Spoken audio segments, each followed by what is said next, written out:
जय हिंद दोस्तों।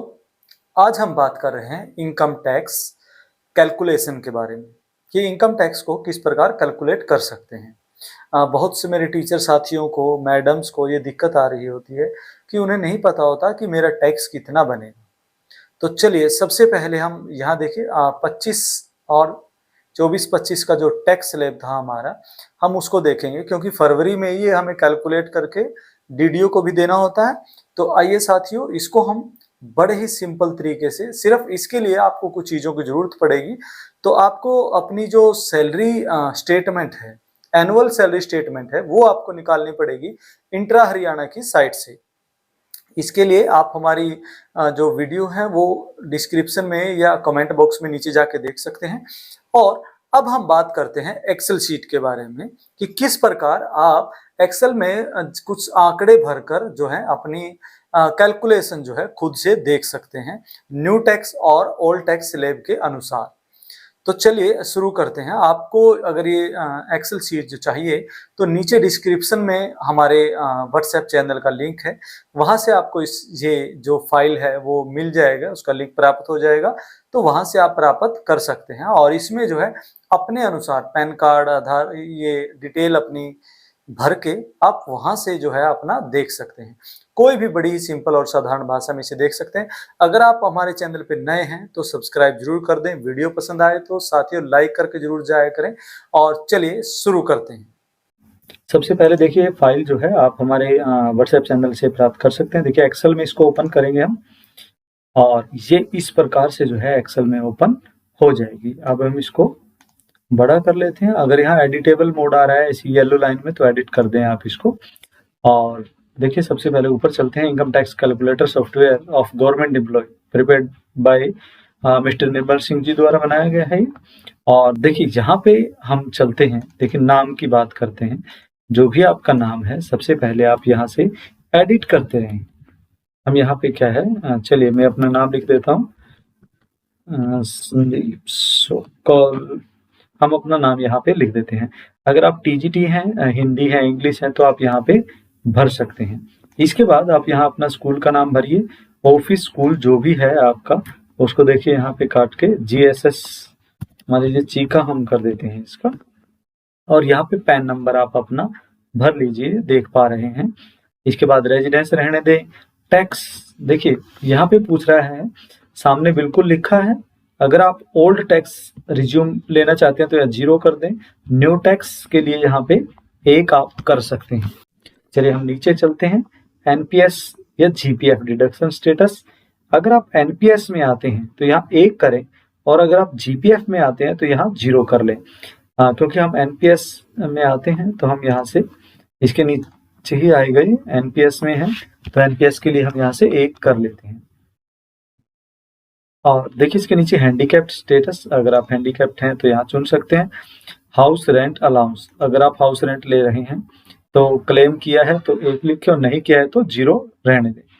अब यहाँ देखिए हाउस रेंट अलाउंस किस दर पे आप ले रहे हैं। एचआरए नहीं ले रहे तो 0, 8% ले रहे हैं तो 1, 16, 2 और 24 के लिए 3 लिखें। देखिए 8% में मोस्टली कर्मचारी आते हैं तो 8 हम लिखेंगे। अगर आप 16 में है तो 2 लिखें यहाँ पे। चिल्ड्रन एजुकेशन अलाउंस, देखिए यार राशि भरनी है आपने। एक बच्चे की 1 साल की 13,500 होती है, 13,500। अगर आप ज्यादा ले रहे हैं तो वो भी आप लिख सकते हैं। 2 बच्चों के लिए मिलती है 27,000 रुपए। मान लीजिए चलिए हम यहाँ पे 27,000 कर देते हैं। मेडिकल अलाउंस जो है 1,000 रुपए ही रहेगा हमारा। और इसके बाद देखिए यहाँ पे एम्प्लॉयर जो आपको टैक्स की डिडक्शन करता है उसका नाम लिखें। आपके प्रिंसिपल का नाम यहाँ आएगा और मिडिल हेड है तो मिडिल हेड का आएगा और हेडमास्टर यहाँ पे आ जाएगा।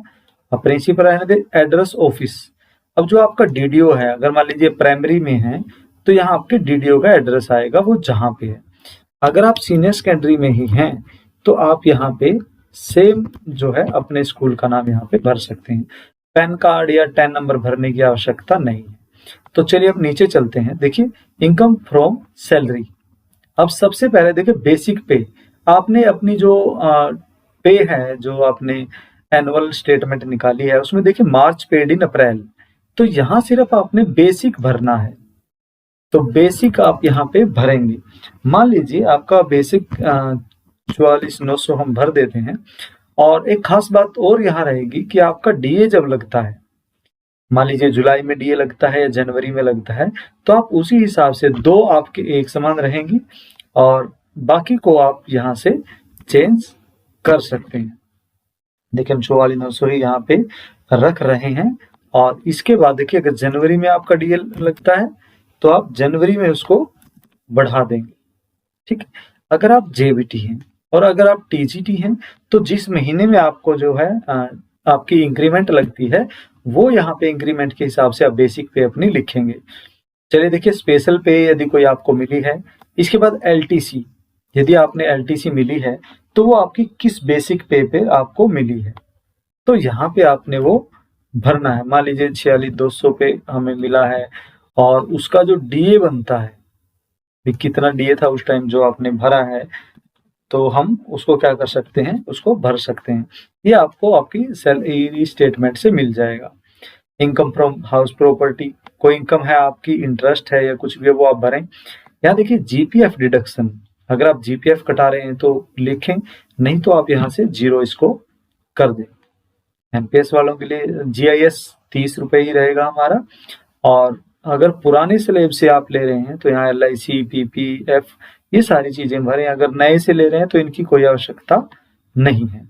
देखिए नीचे आ जाता है हमारे पास total tax paid per month, जितना आप भर रहे हैं, क्योंकि बहुत से साथी जो है टैक्स में नहीं आते और वो यहाँ पे 20 रुपए, 10 रुपए, 100, 200 जितने भी मान लीजिए कटवा रहे हैं। मान लीजिए हम 100 रुपए यहाँ कटवा रहे हैं तो बस इतना काम। अब देखिए ये फाइल जो हमने भर के कंप्लीट कर दी है, आप अपना पैन नंबर सारी चीज चेक कर लें यहाँ से। अब देखिए स्टेटमेंट, अब नीचे आप देख पा रहे हैं यहाँ पे स्टेटमेंट, इसको क्लिक जैसे ही आप करेंगे देखिए सारी चीजें यहाँ ऊपर आ गई हैं।